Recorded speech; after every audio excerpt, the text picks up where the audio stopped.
ان الحمد للہ نحمده ونستعینه ونستغفره ونعوذ باللہ من شرور انفسنا ومن سیئات اعمالنا من يهده اللہ فلا مضل له ومن يضلل فلا هادی له واشهد ان لا الہ الا اللہ وحدہ لا شریک له واشهد ان محمدا عبدہ ورسولہ اما بعد فإن خير الحديث كتاب الله وخير الهدي هدي محمد صلى الله عليه وآله وسلم وشر الأمور محدثاتها وكل محدثة بدعة وكل بدعة ضلالة وكل ضلالة في النار.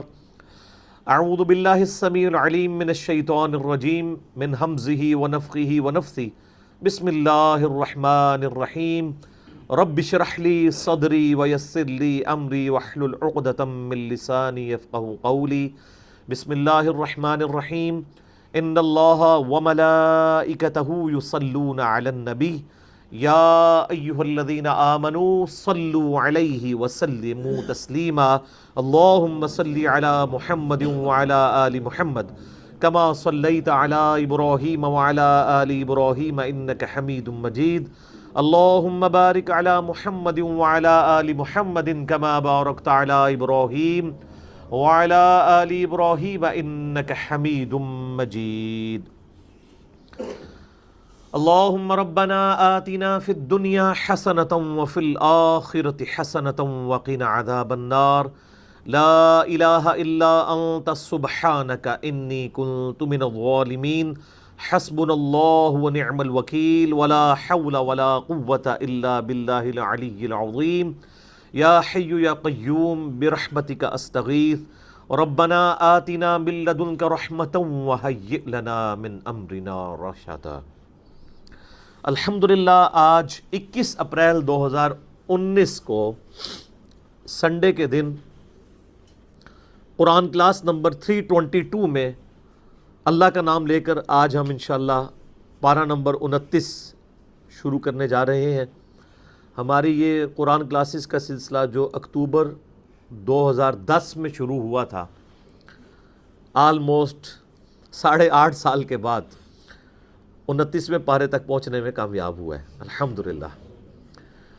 اصل میں قرآن حکیم کی تفسیر کے اعتبار سے کافی لوگوں نے ایفرٹ کی ہے، آپ کو یعنی ویڈیو ریکارڈنگز میں بھی مل جائیں گی، لیکن وہ تفسیر بس ٹو دی پوائنٹ کرتے ہیں، آج کے دور کے ایشوز کو ساتھ ریزالو نہیں کرتے. تو میں نے پھر کوشش کی کہ میں قرآن حکیم کی آیات کی بنیاد پر جن لوگوں نے غلط عقیدے امت کو بتائے ہیں ان کی کو بھی ہائی لائٹ کروں اور جو صحیح بات ہے وہ بھی بتاؤں، اور اس میں جتنے کنٹروورشل چیزیں ہیں، اختلافی موضوعات، سب کو ساتھ ساتھ ڈسکس کروں. یہی وجہ ہے کہ بعض اوقات ایک آیت کے اوپر بھی میرے 6 لیکچرز ہوئے ہیں، لیکن اب کافی عرصے سے وہ ان ڈیپتھ ڈسکشن ختم ہو گئی ہے. اس کی وجہ یہ ہے کہ اس سے ریلیٹڈ جتنی بھی یعنی اختلافی چیزیں تھیں وہ میں آلریڈی کراس ریفرنس کے طور پہ آیات کور کر چکا ہوں. آج بھی کچھ آیات آئیں گی جن کے کانٹیکسٹ میں نے بڑی ڈیٹیل گفتگو کی ہوئی ہے، تو آج یعنی وہ ٹائم اس چیز کی اجازت نہیں دیتا کہ ہم ان چیزوں کو دوبارہ سے ریپیٹ کریں. اس لیے آج انشاءاللہ تعالی ہم یہ سورۃ الملک مکمل طور پہ کور کریں گے. اللہ کا نام لے کر شروع کرتے ہیں. اس سے پہلے میں اس کا تھوڑا سا تعارف آپ کو کروا دوں. جس طرح پورا پارہ نمبر 28 مدنی صورتوں پر مشتمل تھا، بالکل ویسے ہی یہ پورا پارہ نمبر 29 سوائے ایک صورت کے، اس میں بھی اختلاف ہے. اپنے مزاج میں تو وہ بھی یعنی مکی صورت ہی لگتی ہے. یہ پورے کا پورا پارہ جو ہے یہ مکی صورتوں کے اوپر مشتمل ہے، اور مکی صورتوں کا ایک اپنا خاص مزاج ہے، اور وہ ہے عقیدہ توحید اور عقیدہ آخرت. یہ 2 ٹاپکس مکی صورتوں کے اندر ایڈریس ہوتے ہیں. سورۃ الملک نبی صلی اللہ علیہ وآلہ وسلم کی چند لاڈلی صورتوں میں سے، پسندیدہ صورتوں میں سے ایک صورت ہے. اس حوالے سے ایک بڑی زبردست حدیث ہے، صحیح سند کے ساتھ جامعہ ترمذی میں موجود ہے، سنن نبی داؤد کے اندر موجود ہے، کہ اللہ کے محبوب صلی اللہ علیہ وآلہ وسلم نے فرمایا کہ قرآن حکیم میں 30 آیات پر مشتمل ایک صورت ایسی ہے جس نے اپنے پڑھنے والے کی شفاعت کی، حتیٰ کہ اسے جنت میں داخل کروا دیا، اور وہ صورت ہے تبارک الذی بیدہ الملک. یعنی یہ سورۃ الملک پارہ نمبر 29 اور سورت نمبر ہے 67۔ اسی کانٹیکسٹ میں جامعہ ترمذی میں اور روایتیں بھی موجود ہیں، لیکن وہ اتنی صحت کے درجے پہ نہیں ہیں جو مرفوع روایتیں ہیں، البتہ اس کو سپورٹیو چند یعنی موقوفاً روایتیں موجود ہیں۔ مثال کے طور پر جامعہ ترمذی میں ایک حدیث موجود ہے کہ نبی علیہ السلام نے فرمایا کہ سورۃ الملک منجیہ ہے، یہ نجات دینے والی ہے، عذاب قبر سے یہ مانع ہے۔ یہ تمام باتیں اصول محدثین پہ وہ روایت کمزور ہے، لیکن اس کو سپورٹیو ایک موقوفاً روایت المعجم الکبیر طبرانی میں موجود ہے۔ عبداللہ ابن مسعود رضی اللہ تعالیٰ عنہ کہتے ہیں، یہ بالکل صحیح سند کے ساتھ ہے، کہ جو سورۃ الملک ہے یہ نجات دینے والی ہے اللہ کے اذن سے، منجیہ ہے، یہ مانع ہے، عذاب قبر سے روکنے والی ہے۔ اس سورت کے پڑھنے والے کو جب قبر میں دفنایا جائے گا تو وہ سرہانے کی طرف سے آ کے عذاب قبر کے اگینسٹ اللہ تعالیٰ کے حضور سفارش کرے گی یہ سورت، حتیٰ کہ اسے اللہ تعالیٰ بخش دے گا۔ تو اور پھر ساتھ عبداللہ ابن مسعود نے فرمایا کہ رات کو سونے سے پہلے اس سورت کو پڑھ لیا کرو۔ ایک کمزور روایت جامعہ ترمذی میں بھی ہے کہ سیدنا یعنی نبی صلی اللہ علیہ وآلہ وسلم کے حوالے سے ہی بیان کیا گیا کہ آپ علیہ السلام بھی رات کو سونے سے پہلے یہ سورت پڑھتے تھے، تو اس کو سپورٹیو یہ روایت بھی ہو جاتی ہے۔ اس طرح ایک اور ہے سیدنا خالد بن معدان کے بارے میں سنن طبرانی کے اندر، ایک تابعی ہیں 103 ہجری میں فوت ہوئے، ان کے بارے میں آتا ہے کہ وہ اس وقت تک نہیں سوتے تھے جب تک کہ سورہ السجدہ اور سورہ ملک کی تلاوت کر نہ لیں رات کو، اور وہ کہتے تھے کہ یہ دو صورتیں اللہ کے عذاب سے نجات دینے والی صورتیں ہیں، حتیٰ کہ یہ اللہ تعالیٰ کے ساتھ جھگڑا کریں گی اس کی شان کے لائق، جس طرح ہے کہ یا اللہ یہ بندہ ہمیں پڑھا کرتا تھا، یا تو اس شخص کو چھوڑ دے یا ہمیں اپنی کتاب سے نکال دے، تو اللہ تعالیٰ ان کی شفاعت قبول فرما لے گا۔ یہ تو یعنی مطلقاً بھی روایتیں موجود ہیں۔ مسند احمد میں حدیث موجود ہے کہ نبی علیہ السلام نے فرمایا کہ روزہ اور قرآن قیامت والے دن شفاعت کریں گے، اور جس کے حق میں شفاعت کریں گے اللہ تعالیٰ شفاعت قبول فرما لے گا۔ تو یہ صورت یعنی کوشش کیا کریں کہ رات کو سونے سے پہلے پڑھ لیں، سنت ہے، یعنی تابعین سے صحابہ سے ثابت ہے۔ اور رات کی ڈیفینیشن اسلام کے اندر ہے غروب آفتاب کے بعد رات شروع ہو جاتی ہے، اور فجر کا وقت داخل ہونے سے پہلے یہ پوری کی پوری رات ہے، آپ کسی بھی وقت میں سے پڑھ سکتے ہیں، مغرب کے بعد بھی پڑھ سکتے ہیں، عشاء کے بعد بھی پڑھ سکتے ہیں۔ اور اگر کوئی رات کو پڑھنا بھول جائے تو صحیح مسلم میں ایک حدیث ہے کہ نبی صلی اللہ علیہ وآلہ وسلم نے فرمایا جو شخص رات کے وظائف بھول جائے یا کسی وجہ سے وہ سو جائے تو اگلے دن کی ظہر سے پہلے اگر ان کو پڑھ لے تو اللہ تعالیٰ اس کو وہی فضیلت عطا فرما دے گا۔ یعنی کتنا بڑا مارجن ہے۔ اسی کے تحت ایک دفعہ وہ شاہ محمد نورانی صاحب نے ٹی وی میں کہیں کہہ دیا کہ جس کی تراویح کی نماز رہ جائے نا تو وہ صبح اشراق کے وقت میں بے شک پڑھ لے، تو لوگوں نے کہا لو جی انہوں نے کیا بات کر دی۔ تو ان کی بات بالکل ٹھیک تھی کہ اگر کوئی رات کو سویا رہ گیا تو نفلی عبادت ہے، تو اشراق کے وقت میں بھی ایون نبی علیہ السلام کبھی بعض کا تہجد کی نماز رہ جاتی تھی تو بخاری مسلم میں آتا ہے کہ آپ علیہ السلام پھر اشراق کے وقت میں اتنے نوافل اور پڑھ لیا کرتے تھے۔ تو یہ ٹالرنس اللہ تعالیٰ نے رکھی ہوئی ہے، لیکن یہ ساری یعنی نفلی عبادات ہیں، یعنی یہ اوبلیگیٹری نہیں ہے بلکہ سنت ہے، اور نوافل کے طور پہ آتی ہیں نہ کہ فرائض کے طور پہ۔ قرآن حکیم کی 12 صورتیں ایسی ہیں جن کے فضائل یعنی اسپیسیفکلی آئے ہیں، ان میں سے ایک صورت یہ بھی ہے۔ تو اس پہ میں نے ان ڈیٹیل ایک بڑا ڈیٹیل لیکچر 3 نشستوں میں یہاں ریکارڈ کروایا تھا۔ مسئلہ نمبر 112A-B-C، قرآن حکیم کی 12 صورتوں کے فضائل۔ آپ اندازہ کریں کہ سورۃ الرعد کی آیت نمبر ہے 28، الا بذکر اللہ تطمئن القلوب، آگاہ ہو جاؤ اللہ کی یاد میں دلوں کا سکون ہے۔ اس ایک آیت کے اوپر 6 قرآن کلاسز یہاں پہ ہوئی تھی۔ پہلی 3 قرآن کلاسز ہوئی تھیں کہ اللہ کے ذکر میں جو صبح و شام کے نبی علیہ السلام کے اذکار کون کون سے ہیں، پھر اللہ تعالیٰ کا سب سے افضل ذکر قرآن، انا نحن نزلنا الذکر وانا لہ لحافظون، تو قرآن حکیم کی صورتوں کے فضائل کیا ہیں، اس کے اوپر میں نے اگلے 3 لیکچر مسئلہ نمبر 112A-B-C دیے تھے۔ اس میں نے سورۃ الملک کے حوالے سے ڈیٹیلڈ احادیث بیان کی تھی، اس کا ایک کلپ بھی آپ کو یوٹیوب پہ مل جائے گا، آپ جا کے یوٹیوب پہ لکھیں سورہ ملک کی فضیلت، عذاب قبر سے بچاؤ کا وظیفہ، تو کافی لوگوں نے وہ کلپ دیکھا ہوا ہے، وہ آلریڈی یعنی اپلوڈڈ ہے، تو میں اس لیے آج اس کو یعنی اتنی ڈیٹیل میں نہیں جاؤں گا، موٹی موٹی باتیں میں نے عرض کر دیں. اب اللہ کا نام لے کے سورۃ الملک شروع کرتے ہیں. مصحف کھول کے اپنے سامنے کر لیں. عربی سامنے ہوگی تو کنسنٹریشن بھی لوز نہیں ہوگی، اور دوسرا ظاہر قرآن حکیم کو دیکھنا بھی ایک عبادت ہے. اعوذ باللہ من الشیطان الرجیم، بسم اللہ الرحمن الرحیم. تبارک الذی بیدہ الملک، بڑی برکت والی ہے وہ ذات جس کے قبضے قدرت میں ہر چیز کی بادشاہت ہے، یعنی کائنات میں ہر چیز اس کے قبضے میں ہے. وَهُوَ عَلَىٰ كُلِّ شَيْءٍ قدیر، اور وہ ہر چیز کے اوپر قادر ہے.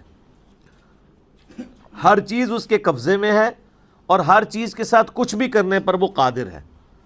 لیکن یہ الگ بات ہے کہ اس نے اپنی مخلوقات میں سے صرف جن و انس ہیں جن کو فری ول دی ہوئی ہے کہ وہ اپنی مرضی سے جو مرضی کرے، لیکن آخرت میں پھر ان کے اوپر پکڑ کرے گا. باقی مخلوقات اللہ تعالیٰ کے حکم کی اتنی پابند ہیں کہ وہ ٹس سے مس نہیں ہو سکتی. یہ ہو ہی نہیں سکتا کہ سورج جو ہے وہ ود رسپیکٹ ٹو زمین نکلنے سے انکار کر دے. یہ ہو ہی نہیں سکتا کہ زمین کی مٹی میں پانی ڈالا جائے اور وہ بیج اگانے سے انکار کر دے.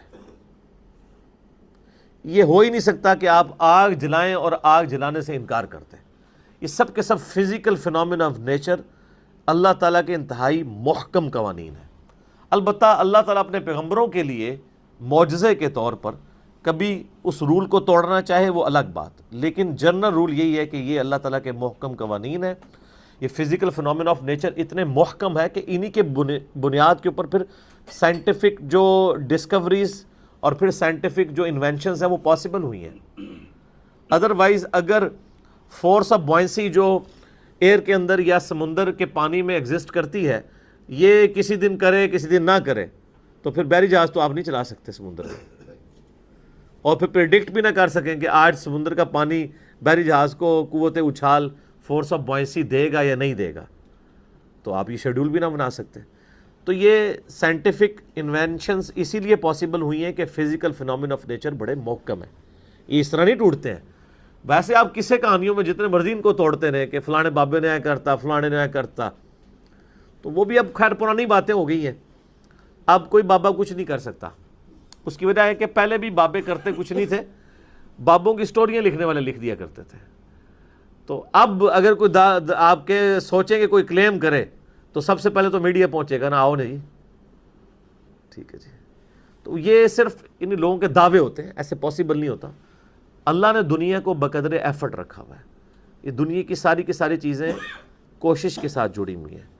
کبھی کبھار پیغمبروں کے لیے ایسے معاملات ہوئے، اس کی ریزن یہ تھی کہ پیغمبروں کو منوانا یہ اللہ تعالیٰ نے اپنے ذمے لیا ہے، کیونکہ وہ اللہ کے ریپریزنٹیٹیو ہیں. ادر دین پروفٹس کے بارے میں جو کرامات کا کنسیپٹ ہے وہ صرف زیادہ سے زیادہ دعا کا ہے. وہ اللہ کی مرضی قبول کر لے، اللہ کی مرضی نہ قبول کرے. پابند کوئی نہیں ہے، دھونس کوئی نہیں ہے. یہ ہر ایک جو گلی محلے میں آپ کو یعنی سننے کو باتیں ملتی ہیں کہ جی جناب فلاں بندہ بسم اللہ پڑھ کے پانی پہ چل لیتا تھا، اڑ کے ہو گئے، بڈھے ہو گئے نا، یا پانی بھابی ہو گیا. کچھ بھی نہیں ہوتا میرے بھائی، ایسے پاسبل ہی نہیں ہے. اگر یہ باتیں ہوتی تو بحری بیڑے نا مسلمان تیار کرتے جنگیں کرنے کے لیے. بسم اللہ ہی سکھائی جاتی لوگوں کو کہ جی بسم اللہ پڑھو. دیکھیں سب سے زیادہ اگر کوئی کامل ایمان مومن تھے کون تھے؟ صحابہ اور اہل بیت. تو بسم اللہ پڑھ کے سارے کام کرتے نا. وہ کیوں کشتیوں میں سفر کرتے تھے؟ بسم اللہ ہی پڑھا کرتے نا. یہ پاسبل نہیں ہے، اس طرح نہیں ہوا کرتا. یہ سب کی سب کہانیاں انہوں نے بنائی ہوئی ہیں. دنیا کو اللہ تعالیٰ نے ایفرٹس کے ساتھ جوڑا ہوا ہے. اور آپ دیکھیں نبی صلی اللہ علیہ وآلہ وسلم کے دانت مبارک بھی غزوہ احد کے موقع پر شہید ہوئے ہیں، حتیٰ کہ آپ بے ہوش بھی ہو گئے. ٹھیک ہو گیا. اور اس طرح کے کئی واقعات آپ کو ملیں گے. دنیا کو اللہ تعالیٰ نے ایفرٹس کے ساتھ جوڑا ہوا ہے. یہ جو آزمائشوں کا معاملہ ہے یہ سب کے لیے ہوتا ہے. کبھی کبھار اللہ تعالیٰ کو معجزے والا معاملہ کر دے وہ الگ بات ہے. یہاں پہ لوگ یعنی آئے دن کہتے ہیں وہ جی فلاں بندے نے جناب آگ کی چھال مارتی کچھ بھی نہیں ہوا. ٹھیک ہے. وہ محمد پناہ ٹوٹانی کے بارے میں مشہور کیا ہوا تھا نا، سر لے آؤ نا، مارو چھال جناب. میں گارنٹی دیتا ہوں آپ کو، آپ یہ کام کر کے بتا دیں آپ جس مسلک کے ہیں، میں پورے پاکستان کو اس مسلک کے اوپر لے آتا ہوں. لائیں ٹھیک ہے، تو پریکٹیکلی پتہ چل جائے گا. یہ سب کے سب ہوتی ہیں جھوٹی باتیں. اسی لیے وہ کہیں کونے خدرے میں واقعات ہوتے ہیں، بعد میں رپورٹ ہوتے ہیں، میڈیا میں سامنے لا کے پروڈیوس کریں. ٹھیک ہے جی. پاکستان کے جب وہ جہاز آپ کو پتہ ہے نا ایک بار غائب ہو گیا تھا اس طرف جاتے وقت گلگت میں، وہ آج تک نہیں ملا. تو سر کوئی بزرگ ڈھونڈ دے نا، بتا دے کدھر ہے وہ. بجلی پوری کرتے ہیں کوئی، کہتے ہیں جی نگاہ مارو، وہ دنیا چلاتے ہیں جی. سر بجلی چلا دیں، کوئی کچھ نہیں کر سکتا میرے بھائی. یہ لادہ بات ہے، یہ سارے بزرگ جب بیمار ہوتے ہیں نا تو ان کو آپ شفا انٹرنیشنل میں لے کے جاتے ہیں. اس وقت کوئی نہیں کہتا کہ جی پوری زندگی تے سانو کہانیاں کراندے رہے ہو، ہن انہاں نوں بھی کسی مزار تے لے کے جاؤ نا علاج کرانے واسطے. آج تک جتنے کلیمڈ بزرگ ہیں ان کے کیا آپریشن نہیں ہو رہے ہیں؟ ان کا کئی، اب میں نام نہیں لیتا، آپ لوگوں کو پتہ ہے کتنے بڑے بڑے بزرگ ہیں ان کے پیشاب بند ہوئے ہیں تو کسی مزار پہ نہیں ان کو لے کے گئے، آغا خان لے گئے. کیوں؟ ہمارے بندے بیمار ہوتے ہیں ان کو بزرگوں کے پاس لے جاتے ہیں، بزرگ بیمار ہوتے ہیں ڈاکٹر کو لے جاتے ہیں. ٹھیک ہے، کرو نا اپنے آپ میں بھی ٹھیک، چلو کسی بڑے کو لے جاؤ. کہانی ہوتی ہے. اس لیے میں نے چیلنج دیا ہے کہ جن لوگوں کا یہ دعویٰ ہے نا کہ بزرگ جو ہیں وہ روحانی آپریشن کر لیتے ہیں اور اس طرح کے معاملات، تو آپریشن تو بہت بڑی بات ہے. ایک بچے کا ختنہ کوئی کر کے بتا دے، ہم بزرگ مان لیں گے، لیکن بلیڈ مارے بغیر تو جے نہ ہویا ختنہ تو پھر کیا کریں گے انہوں نے. ٹھیک ہے چلو اگے رہن دو، میں کوئی سخت گل نہیں کرتا. الذی خلق الموت والحیات لیبلوکم ایکم احسن عملا. اللہ وہ ہستی ہے جس نے زندگی اور موت کو اس لیے پیدا کیا تاکہ آزمایا جائے کہ تم میں سے کون اچھے اعمال کرتا ہے. سر یہ ایک آیت کا جو پورشن ہے نا، اس پہ گھنٹوں بولا جا سکتا ہے. یہ پورے کے پورے یعنی الہامی کتابوں کا نچوڑ ہے یہ، کہ زندگی موت کا سسٹم اللہ نے کیوں پیدا کیا. اکثر لوگ پوچھتے ہیں مقصد کیا ہے. کوئی کہتا ہے جی انسانیت کی خدمت مقصد ہے، کوئی کہتا ہے جی صرف ماتھے ٹیکنا مقصد ہے. نیک اعمال، نیک اعمال میں حقوق اللہ بھی شامل ہے، حقوق العباد بھی شامل ہے. اور نٹ شیل میں آپ بیان کریں گے نا، جن جن کاموں کا اللہ نے حکم دیا ہے اور جن جن چیزوں سے اللہ نے منع کیا ہے، اس میں اللہ تعالیٰ کو اوبے کرنا، اطاعت اختیار کرنا، یہ ہے اللہ تبارک و تعالیٰ کی عبادت اور اللہ تعالیٰ کی اطاعت اور نیک اعمال. تو اللہ تعالیٰ فرمایا کہ زندگی اور موت کا مقصد یہ ہے کہ تمہیں جانچا جائے کہ تم میں سے کون اچھے اعمال کرتا ہے. اور پھر ظاہر ہے کہ یہ جانچنے کے بعد ظاہر ہے جب بھی کوئی ٹیسٹ میں جانچا جاتا ہے الٹیمیٹلی پھر اس کے لیے فیصلہ ہوتا ہے، اور وہ فیصلہ پھر جنت یا دوزخ کی شکل میں ہونا ہے. ولیعوذ باللہ تعالی. جو پیغمبروں کے ماننے والے ہیں اللہ تعالیٰ ان کو نجات دے گا، اور جو پیغمبروں کے دشمن ہیں اللہ تعالیٰ انہیں قیامت والے دن تباہ و برباد کر دے گا. اللہم اجرنا من النار، اللہم اجرنا من النار، اللہم اجرنا من النار. آمین ثم آمین. وہو العزیز الغفور. وہ غالب ہے، عزت والا ہے اور بخشنے والا ہے. العزیز ہے، اتنا غالب ہے کہ جب چاہے کسی کو تباہ و برباد کر دے، لیکن ڈھیل دیتا ہے. اس کی یہ صفت غفوریت بھی ہے نا، بخشنے والا مہربان ہے. بخاری و مسلم کی حدیث ہے کہ اللہ تعالیٰ نے جب مخلوقات کو پیدا کیا تو نبی علیہ السلام فرماتے ہیں اللہ تعالیٰ نے اپنے پاس عرش پہ یہ عبارت لکھ لی تھی کہ میری رحمت میرے غضب پر سبقت لے جانے والی ہے. حالانکہ اللہ تعالیٰ عادل ہے، عدل فرمانے والا ہے. عدل میں تو رحمت اور غضب برابر ہونا چاہیے، تبھی برابری ہوگی نا. عدل کہتے ہیں نا توازن کو. تو سر یہ برابر بھی ہوتا نا تو ہمارے لیے مصیبت کھڑی ہو جاتی. یہاں پہ تو اللہ تعالیٰ کی رحمت سبقت لے جانے والی ہے. وہ میاں محمد باق صاحب کا بھی شعر ہے نا، عدل کریں تا تھر تھر کمن اچیاں شانہ والے، فضل کریں تے بخشے جاون میں ورگے منہ کالے. یعنی اگر تو عدل پہ آئے نا تو پھر بڑی بڑی شانوں والے بھی وہ بھی کانپیں گے کہ ہمارے ساتھ معاملہ کیا ہونا ہے. اور اگر تو فضل پہ آئے تو میرے جیسے گنہگار لوگ بھی بخشے جائیں گے. حتیٰ کہ سورہ فاطر کے آخری رکوع میں اللہ تعالیٰ فرماتا ہے، اور یہ مضمون کئی جگہ قرآن میں ہے، کہ اگر اللہ تعالیٰ لوگوں کو ان کے اعمال کے سبب پکڑنا شروع کرتا تو زمین پہ کسی کو زندہ نہ چھوڑتا. پھر کہیں نہ کہیں کسی سے لغزش ہو جاتی ہے. اور سر معذرت کے ساتھ اگر میں جان کی امان پاؤں تو عرض کروں کہ جو عصمت انبیاء کا عقیدہ بھی جو بنایا گیا ہے نا ہمارے سب کانٹیننٹ میں بالخصوص، یہ عقیدہ کتاب و سنت سے سپورٹیو نہیں ہے. اور مجھے پہلی دفعہ اس بات کا احساس ہوا جب میں نے اپنے گھر ایک مزدور لگایا، وہ کرسچن تھا، پروٹیسٹنٹ نا.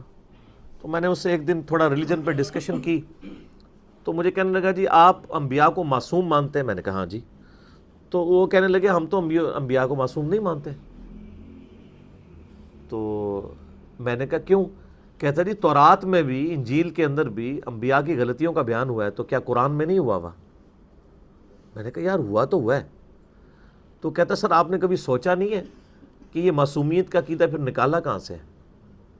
قرآن میں حضرت آدم کی غلطی کا ذکر ہے، ابراہیم علیہ السلام کی غلطی کا ذکر ہے، نوح علیہ السلام کی غلطی کا ذکر ہے، موسیٰ علیہ السلام کی غلطی کا ذکر ہے، کئی مقامات پہ نبی علیہ السلام کی اجتہادی خطاؤں کا اور لغزشوں کا ذکر موجود ہے۔ تو یہ معصومیت کہاں سے نکالی ہوئی ہے؟ تو میں پھر پہلی دفعہ تھنک آؤٹ آف باکس کیا، پھر میں بڑے بڑے علماء کے پاس گیا، لیکن کوئی سننے کے لیے تیار نہیں تھا، حوصلہ ہی نہیں تھا۔ پھر الٹیمیٹلی جب مجھے یہ ساری باتیں سمجھ آئیں کہ معصومیت کا مطلب یہ ہے کہ نبی گناہ نہیں کرے گا، غلطی کا صدور ہو سکتا ہے، غلطیوں سے پاک صرف ایک ہے، وہ اللہ ہے۔ اب مجھے بتائیں یونس علیہ السلام سے غلطی ہوئی نا، اور کتنا عتاب کہ اللہ تعالیٰ فرماتا ہے کہ یونس علیہ السلام سورہ الصافات میں مچھلی کے پیٹ سے اس دن نکالے جاتے جس دن مردے قبروں سے نکلیں گے اگر وہ اللہ تعالیٰ سے معافی نہ مانگتے، اور وہ معافی کن الفاظ میں مانگی؟ وہ سورۃ الانبیاء میں آیا لا الہ الا انت سبحانک انی کنت من الظالمین۔ تو غلطی ہوئی ہے تو معافی مانگی ہے نا سر، پھر اللہ نے معاف بھی کیا۔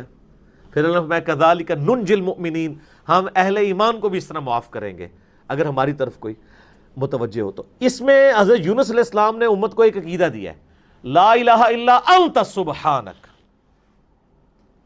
تیرے سوا کوئی معبود نہیں ہے اللہ، صرف پاک تو ہے غلطیوں سے۔ یہ جو سبحان اللہ کی کوالٹی ہے کسی مخلوق کو دے سکتا ہے بندہ؟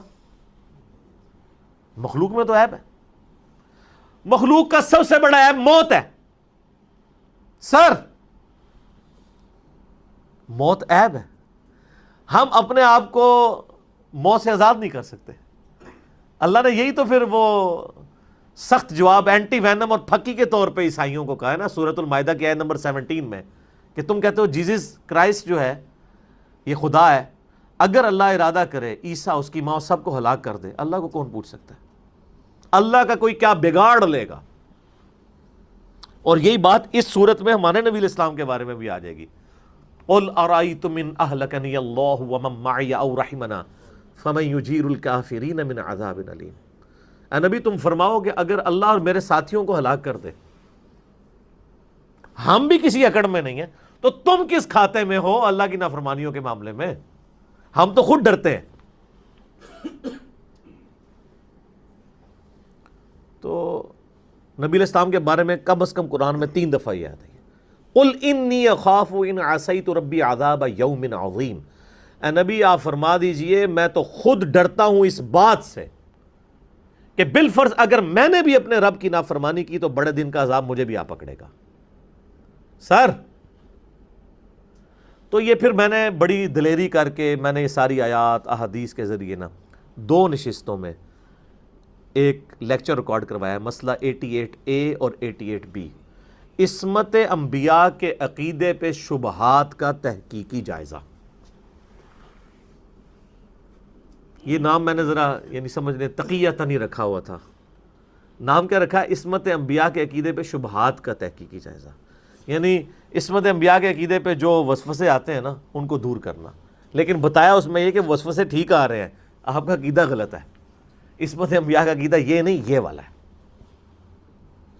تو اللہ تبارک و تعالیٰ اپنے معاملات کے اندر آزاد ہے، اللہ تعالیٰ کو کوئی کسی کی دھونس نہیں لگا سکتا، اللہ تبارک و تعالیٰ غلطیوں سے پاک ہے، مخلوق جتنی بھی ہو جائے اس کے اندر عیب موجود ہے۔ کیوں اللہ تعالیٰ موٹی موٹی بات کرتا ہے لا تأخذہ سنۃ ولا نوم، اللہ وہ ہے جسے نہ نیند آتی ہے نہ اونگ۔ اب مخلوق تو محتاج ہے، ٹھیک ہے، تو یہ انسان کے اندر بلٹ ان اللہ نے کمزوریاں رکھی ہیں۔ ہمارے ساتھ کیسی کمزوریاں اٹیچ ہیں؟ نیند کی کمزوری، کھانے پینے کی کمزوری۔ سورۃ المائدہ میں اللہ نے فرمایا نا عیسیٰ اور ان کی ماں کھانا کھانے کے محتاج تھے، تم کہتے ہو عیسیٰ تمہارا رب ہے؟ جو روٹی کا محتاج ہو وہ تمہارا رب اور مشکل کشا کیسے؟ اس میں یہ بھی الفاظ ہیں کہ عیسیٰ تمہارے نفع اور نقصان کا مالک کیسے ہو سکتا ہے جو خود روٹی کھانے کا محتاج ہے؟ کوئی اپنے آپ کو کھانے پینے سے، پیاس سے، پیشاب سے، نیند سے آزاد کر سکتا ہے؟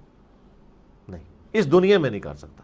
ہاں جنت میں اللہ تعالیٰ اس کو انعام کے طور پہ عطا فرما دے، بولا بات، وہاں پہ جو لوگ کھائیں گے پیئیں گے لذت کے لیے کھائیں گے، مجبوری کی وجہ سے نہیں کھائیں گے۔ الذی خلق السبع سماوات طباقا، وہ اللہ ہے جس نے تہ بر تہ 7 آسمان بنائے. ما تری فی خلق الرحمن من تفاوت، تم رحمان کی اس تخلیق میں کوئی خلل نہیں ڈھونڈ سکتے. پرفیکٹ تخلیق ہے. یہ پرفیکٹ اس اعتبار سے ہے کہ آپ اگر کہیں گے اس سے یہ بہتر ہو سکتی تھی، ایک تو وہ ہے جو ڈیسٹنی اللہ نے مقرر کی ہے، اس لحاظ سے تو دنیا کی ہر چیز امپرفیکٹ ہے کہ موت آ جاتی ہے. ایک یہ ہے کہ اللہ تعالیٰ نے اس کے لیے جو فریم آف ریفرنس طے کیا ہے اس کے اندر وہ پرفیکٹ ہے.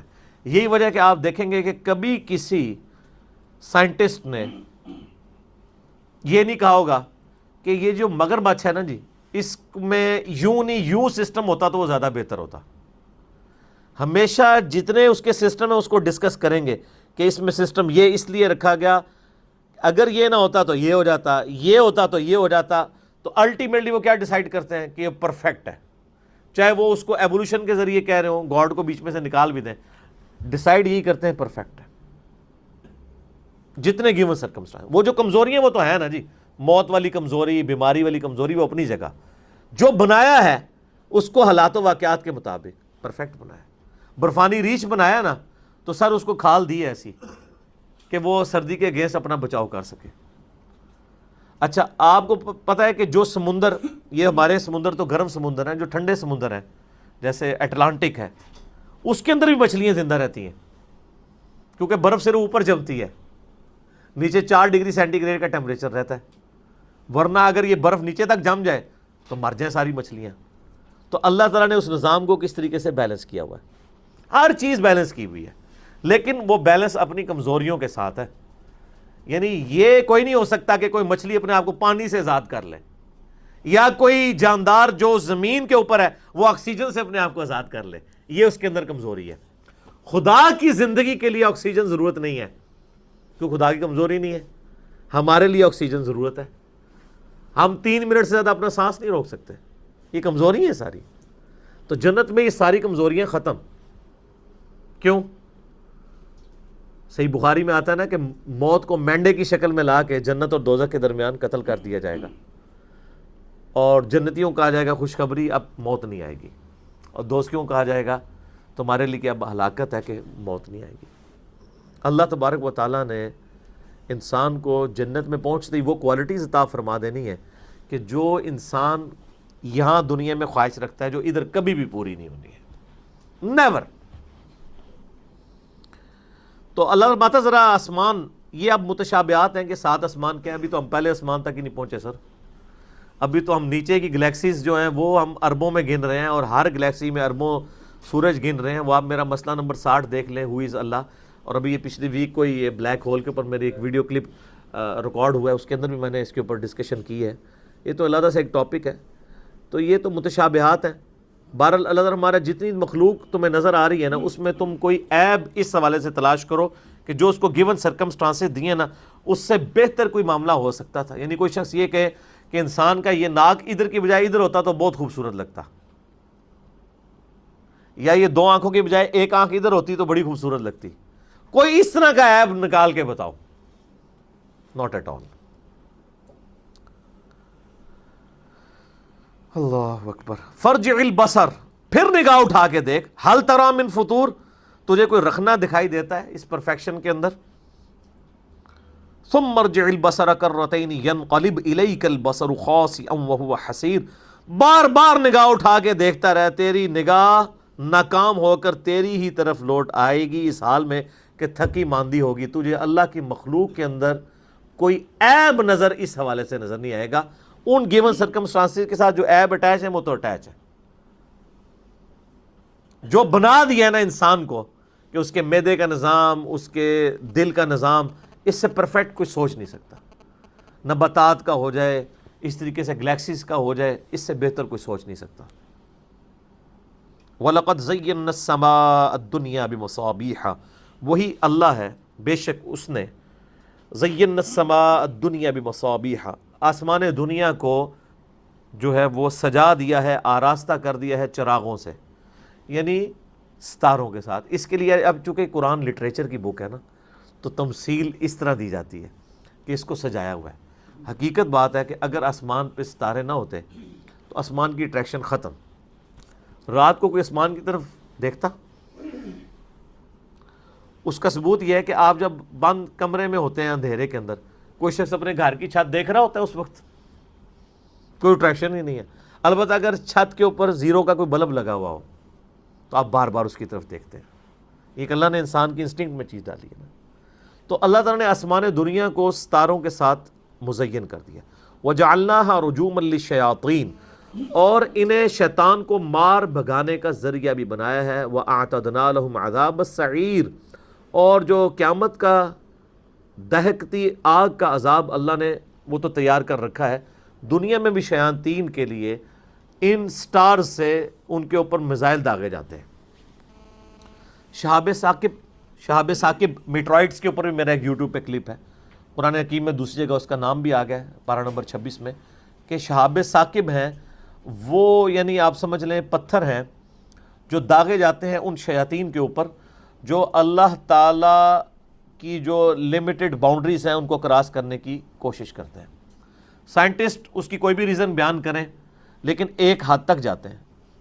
اس طرح کے سائنٹیفک فیکٹس کے بارے میں بار بار کلیئر کرتا ہوں کہ سائنس آپ کو یہ تو بتائے گی کہ جو یہ زلزلہ ہے یہ ٹیکٹونک پلیٹس کی ڈسٹربنس کی وجہ سے آتا ہے، لیکن سائنس کہے گی کہ کوئی اس کو پریڈکٹ نہیں کر سکتا کہ کس وقت ڈیسائیڈ ہوگا کہ کون سی پلیٹ نے کتنے میٹر کے لیے ہلنا ہے اور کتنی گہرائی کے اندر ہلنا ہے۔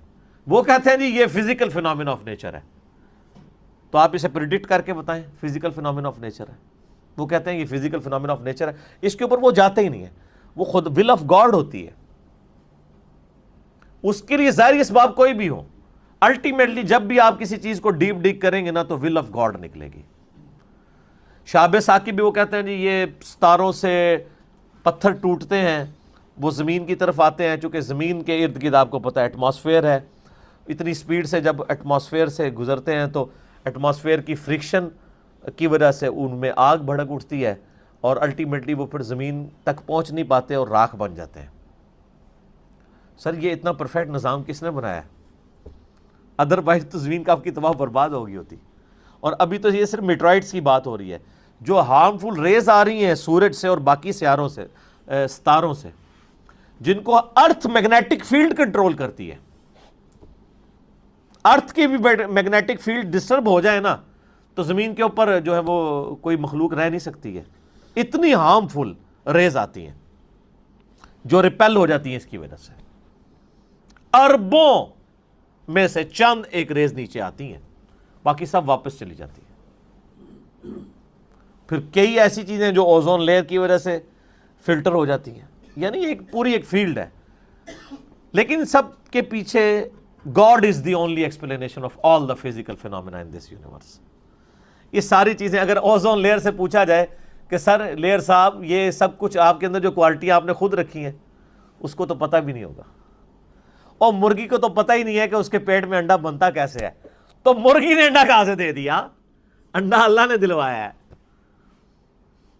مرغی کو پتا ہے کہ میرے پیٹ کے اندر انڈا ہے، چلے مرغی کو چھوڑتے آپ اپنے اوپر آ جائیں۔ آپ کو یہ پتا ہے کہ آپ کا دل روزانہ 1,00,000 دفعہ دھڑک رہا ہے، کیا آپ اس کی کوئی چابی آن کرتے ہیں، آف کرتے ہیں؟ آپ کے گردے روزانہ 25 دفعہ ڈائلیسس کر رہے ہیں، آپ کی آنکھیں روزانہ 12,000 دفعہ جھپک رہی ہیں، آپ کے پھیپھڑے آلموسٹ 23,000 دفعہ سانس اندر لیتے ہیں اور اتنی دفعہ باہر نکالتے ہیں۔ یہ سب کچھ ہمیں تو اپنا کنٹرول نہیں۔ 10,000 لیٹر روزانہ کا خون پمپ کر رہی ہیں آپ کی نسوں کے اندر آپ کا دل، اور اس کی لینتھ 1,00,000 کلومیٹر ہے، 2.5 چکر زمین کے لگ سکتے ہیں اگر ایک بندے کی نسیں یوں جوڑی جائیں، کیونکہ زمین کا سرکمفرنس 40,000 کلومیٹر ہے۔ ایک بندے کی، یعنی میری نسیں نکال کے یوں جوڑی جائے نا، زمین کے 2.5 چکر لگ جائیں۔ ان سب تک خون کا پہنچنا، آکسیجن کا پہنچنا، اور پھر 100 ٹریلین سیلز، 100 ٹریلین سیل ایک بندے کے اندر۔ اور سائنٹسٹ کہتے ہیں اتنا بڑا فگر ہے کہ انگلینڈ جیسے 30 ملک ہوں اور ان 30 ملکوں پہ صرف درخت ہی لگے ہوئے ہوں، ان کے پتے گنے نا اگر آپ، تو وہ 100 ٹریلین بنتا ہے۔ یہ ایک بندے کے جسم میں خلیے ہیں، اور سر جو ایک خلیہ ہے نا اس کو بنانے کے لیے نیو یارک سٹی جتنی جگہ چاہیے جتنے سسٹم ہے اس کے اندر۔ تو اس کائنات میں تو ایک بندہ بھی پورا نہ آتا جو اللہ تعالیٰ نے ایک بندے کے اندر اتنے سیلز رکھتی ہیں۔ وہ خالی سیلز نہیں ہے، ان کے اندر پورا سسٹم ہے، پورا نظام ہے۔ سر اللہ کا اگر تعارف ہو تو انسان شرک کر سکتا ہے؟ اور 6 فٹ کا بزرگ، اس بیچارے کی کیا اوقات ہے جو اپنا پیشاب نہ روک سکتا ہو، اپنے دل کو نہ روک سکتا ہو، اپنے آپ کو نیند سے آزاد نہ کر سکتا ہو، اپنے آپ کو بھوک سے آزاد نہ کر سکتا ہو، وہ اللہ کے ساتھ اس کو کوئی شریک ٹھہراتا اگر خدا کا تعارف ہو جاتا؟ Not at all. تو فزیکل وجوہات بھی ہوتی ہیں، لیکن الٹیمیٹلی ڈیسیژن گاڈ کا ہے کہ کس وقت کون سا میٹرائٹ۔ وہ کہتے ہیں جی ستاروں سے یہ جو شہاب ثاقب ٹوٹتے ہیں نا، اگر ہم کہیں گے اس کو پریڈکٹ کریں، وہ کہتے ہیں یہ تو کوئی پریڈکٹ نہیں کر سکتا۔ ہم تو یہ بتاتے ہیں کہ ہاں ٹوٹ کے گرتے ہیں، ہم کہتے ہیں کب ٹوٹیں گے، کتنے ٹوٹیں گے، کیوں ٹوٹیں گے، کیسے ٹوٹیں گے۔ وہ کہتے ہیں یہ نہیں، یہ فزیکل فینومین آف نیچر ہے۔ لہٰذا قرآن پاک میں جتنی اس طرح کی آیات آتی ہیں، یہ ان کا ظاہری پہلو تو اپنی جگہ موجود ہے، الٹیمیٹلی یہ باطنی پہلو ہر ایک کا ساتھ اٹیچ ہے کہ ول آف گاڈ ہے، ہر بات میں ول آف گاڈ ہے۔ وَأَعْتَدْنَا لَهُمْ عَذَابَ السَّعِيرِ، اور ہم نے اپنے منکرین کے لیے آگ کا عذاب تیار کر رکھا ہے، یعنی شیاطین کے کانٹیکسٹ میں بات ہو رہی ہے۔ وَلِلَّذِينَ كَفَرُوا بِرَبِّهِمْ عَذَابُ جَهَنَّمَ، اور جن لوگوں نے اپنے رب کا کفر کیا ان کے لیے ہے عذاب جہنم۔ وَبِئْسَ الْمَصِيرُ، اور کیا ہی بری جگہ ہے دوزخ رہنے کے لیے۔ اللہم اجرنا من النار، آمین۔ اذا القوا فیہا سمعوا لها شہیقا وہی تفور، جب وہ دوزخ میں جھونکے جائیں گے تو دور سے دوزخ کی گرج کی آواز سن رہے ہوں گے، وہ جوش مار رہی ہوگی۔ تکاد تمیز من الغیظ، اور وہ اتنے غصے میں ہوگی کہ قریب ہے کہ دوزخ پھٹ پڑے۔ کلما القی فیہا فوج، جب کبھی بھی کسی گروہ کو ڈالا جائے گا دوزخ میں، سألہم خزنتہا الم یأتکم نذیر، تو دوزخ کا داروغہ پوچھے گا، اوے تمہیں کوئی پیغمبر نہیں آیا جو تو ڈراتا آج کے دن سے، دوزخ تک پہنچ گئے ہو۔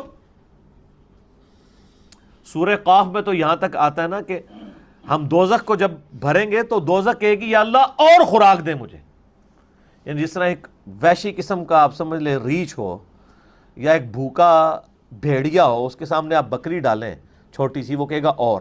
تو یہ وہ نقشہ اللہ نے کھینچا ہے کہ دوزخ جو ہے وہ چنگھاڑ رہی ہوگی اور قریب ہے کہ غصے سے پھٹ پڑے، یعنی وہ ظاہر ہے کہ دوزخ کی ذمہ داری یہ ہے کہ اللہ کے مجرموں کو پکڑنا ہے، تو وہ اپنا غصہ بھی نکالے گی۔ تو اللہ تعالیٰ فرماتا ہے کہ جب کبھی کسی قوم کو داخل کیا جائے گا دوزخ میں تو دوزخ کے داروغہ پوچھیں گے کہ کیا تمہارے پاس کوئی ڈر سنانے والا نہیں آیا تھا، یعنی کوئی پیغمبر۔ قرآن پاک کی ڈاکٹرائن میں ٹوٹل گفتگو پیغمبروں کے گرد گھومتی ہے۔ یہ بزرگ بابے یہ تو ہم لوگوں نے بعد میں بنا لیے نا، اور وہ بھی بنائے کیا ہیں، اپنے اپنے بنائے ہوئے ہیں۔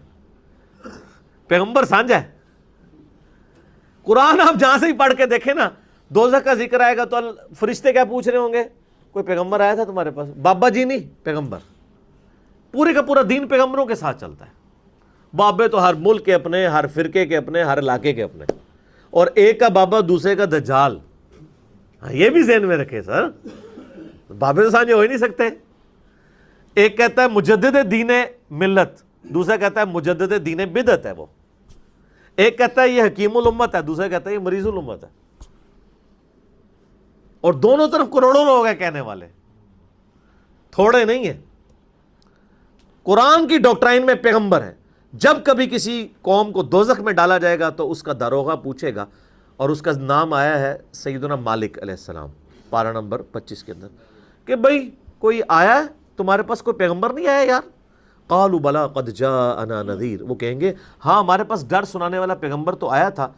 فکذبنا وقلنا ما نزل اللہ من شیء، تو ہم نے اسے جھٹلا دیا اور ہم نے کہا اللہ نے کوئی چیز نازل نہیں کی۔ ان انتم الا فی ضلال کبیر، تم تو نہیں ہو مگر کھلی گمراہی میں۔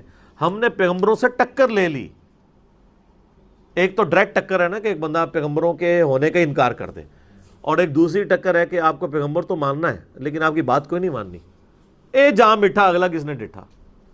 دونوں ایک لیول کے جرم ہیں اپنے انجام کے اعتبار سے، ایک عملی کفر ہے، ایک اعتقادی کفر ہے، والعیاذ باللہ تعالی۔ وَقَالُوا لَوْ كُنَّا نَسْمَعُ وَأَوْ نَعْقِلُ مَا كُنَّا فِي أَصْحَابِ السَّعِيرِ، اور وہ کہیں گے کاش ہم نے دنیا میں بات سن لی ہوتی اپنی عقل استعمال کر لی ہوتی تو آج ہم دوزخ میں نہ پہنچتے. یہ یونیورسل ٹروتھ ہے سر. اس آیت کے اوپر میں گھنٹوں بول سکتا ہوں.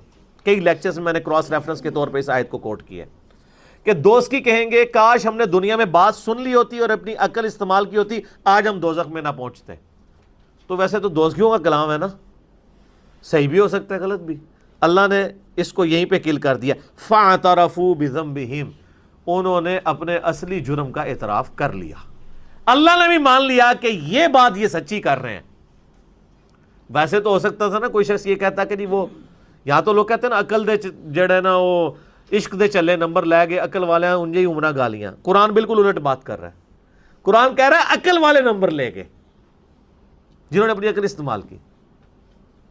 وہ پھر ظاہر ہے وہ عقل تو استعمال نہیں کرنی, پھر وہ کبھی ہم ان کو قرآن کی آیت سنائیں گے, کوئی حدیث سنائیں گے, وہ کہیں گے جی وہ جناب بلے شاہ نے نچ کے مرشد بنایا سی. کبھی کہہ دیں گے علمو بس کریو یار. حالانکہ پیغمبروں کی وراثت کیا ہے؟ علم. انما یخش اللہ من عبادہ العلماء, اللہ کی خشیت اور معرفت اہل علم کو ہے. نبی علیہ السلام نے قرآن میں جو دعا آئی ہے اللہ سے کیا مانگی ہے؟ اللہ میرے عشق میں, میرے وجدان میں, میری بزرگی میں اضافہ کر دے. ربی زدنی علما. یہ علم کو نگیٹ کرنا, علم کی توہین کرنا جو تصوف کے ہاں پائی جاتی ہے, بابوں کے ماننے والوں میں پائی جاتی ہے, اس کے پیچھے اصل میں انٹینشن یہ ہے کہ ان کو پتا ہے کہ علم کی فیلڈ میں تو ہم بالکل ہی جعلی ہیں. تو اس کا الٹیمیٹلی ہمارے پاس سولوشن یہ ہے کہ علم و بس کریں ہو یار, ماتی مار دو. جب علم ہی نہیں ہوگا تو پھر بات ہی ختم ہو جائے گی, پچ ہی کھود دو. لیکن قرآن میں کیا لکھا ہوا ہے؟ علم علم علم. قل هل يستوي الذين يعلمون والذين لا يعلمون انما يتذكر اولو الالباب.